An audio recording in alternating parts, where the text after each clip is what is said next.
कहा, सब नाम चले। अंत में सहमति बनी कि नहीं, भारत और इंडिया ही ठीक है। नेहरू जी ने खुल के तो नहीं, पर नेहरू जी के पर्सपेक्टिव से जो बात वहां पर ज्यादा आई वो ये थी कि हमारे संविधान के बनने की प्रक्रिया में जो बहुत सारे एक्ट थे जो अंग्रेजों ने बनाए थे, जैसे इंडिया इंडिपेंडेंस एक्ट 1947 का है, 1935 का एक्ट था, उन सब में इंडिया का इस्तेमाल था। उस समय के भारत की तरफ से जो समझौते अंतर्राष्ट्रीय थे उन सब में इंडिया नाम था। पश्चिम की दुनिया हमें इंडिया के नाम से जानती थी, अमेरिका हो, फ्रांस हो, कोई भी हो, सब इंडिया जानते थे। नेहरू जी का मिजाज जो था वो ये भी था कि हमें ग्लोबल पर्सपेक्टिव में चीजों को देखना है, पूरी दुनिया से संवाद करना है, क्योंकि उनकी रुचि अंतर्राष्ट्रीय मुद्दों में ज्यादा थी, बहुत ज्यादा थी। मेरे ख्याल से इन सब वजहों से तय हुआ कि हम अपना नाम इंडिया रखेंगे, पर इंडिया के बराबर महत्व भारत का भी रहेगा। तो लिखा गया India that is Bharat. India जो कि भारत है, राज्यों का एक संघ होगा। 4 दिन पहले की बात है, मैं हॉलैंड में एक टैक्सी में बैठा हुआ था। इंटरेस्टिंग मत सोच के देखिए, टैक्सी का ड्राइवर मोरक्को का रहने वाला था। उसको जैसे ही पता लगा मैं भारत से हूं, उसने मुझसे यही सवाल पूछा। उसने कहा कि यू आर फ्रॉम इंडिया? मैंने कहा yes. We are listing to a debate India और Bharat, what do you think? मैं बड़ा चकित कि ये मोरक्को का आदमी हॉलैंड में रहता है, इसके मन में ये सवाल आ रहा है। तो मैंने कहा कि ये तो राजनीतिक कारणों से हुआ है, लेकिन बात अपने आप में सही है।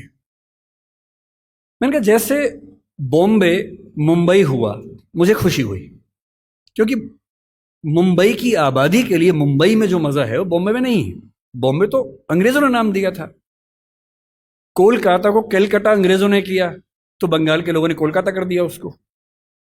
दिल्ली को दिल्ली के लोगों ने दिल्ली कर दिया, दिल्ली ही बना के रखा हुआ है, DILLI, ये होना चाहिए। काहे के दिल्ली भाई, हम क्यों दिल्ली बोलेंगे दिल्ली को? ये सारे तर्क अगर सही हैं, अगर बर्मा का नाम म्यांमार होना सही है, क्योंकि उनकी जनता की आवाज तो म्यांमार में है, बर्मा में नहीं है। श्रीलंका और सीलोन की डिबेट में वो अपने आप को सीलोन ना मानना चाहे, श्रीलंका मानना चाहें, क्योंकि उनकी भाषा श्रीलंका बोलती है। तो मेरे मन में सवाल बड़ा साफ आता है कि भारत इंडिया क्यों होना चाहिए। मैं फिर स्पष्ट कर दूं, मैं सरकार के पक्ष में नहीं बोल रहा हूं, मुझे उनसे रत्ती भर मतलब नहीं, मैं एक विचार की बात कर रहा हूं। और मैं जब संविधान पढ़ाया करता था, अनुच्छेद 1 पढ़ाते हुए मैं हमेशा बोलता था कि मुझे चुभन होती है ये पढ़ते हुए कि इंडिया दैट इज भारत। दोनों ही लिखने थे तो भारत दैट इज इंडिया कर देते।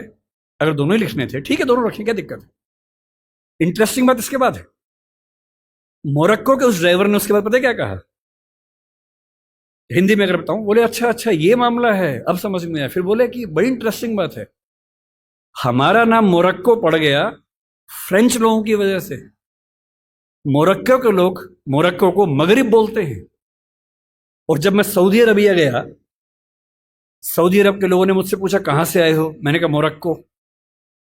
उन्होंने इस भाव से देखा कि मैं पागल हूं, बोले नहीं, मगरिब से आए हो। अगर मगरिब की आबादी खुद को मगरिब कह के खुश है, तो उसे फ्रेंच लोगों की वजह से मोरक्को क्यों कहा जाए? इंडिया शब्द वेस्ट ने दिया और बुरे भाव से दिया। उनकी नजर में इंडियन होने का मतलब है बहुत पिछड़ा हुआ होना, रेड इंडियंस, वेस्ट इंडियंस। तो आज ये क्यों हुआ, मैं समझता हूं कि राजनीतिक निहितार्थ है, और उस राजनीति में मेरी रुचि जरा सी भी नहीं है। लेकिन ये आज हो या कभी भी हो, मैं इस पक्ष में हूं कि देश का नाम देश की भाषा में होना चाहिए, और देश की भाषा भारत के पक्ष में है। आप इंडिया भी रख लीजिए, इंडिया दैट इज भारत के बदले भारत दैट इज इंडिया मेरी पहली पसंद होगी। मुझे इंडिया से दिक्कत नहीं है, पर भारत मेरी पहली मोहब्बत है।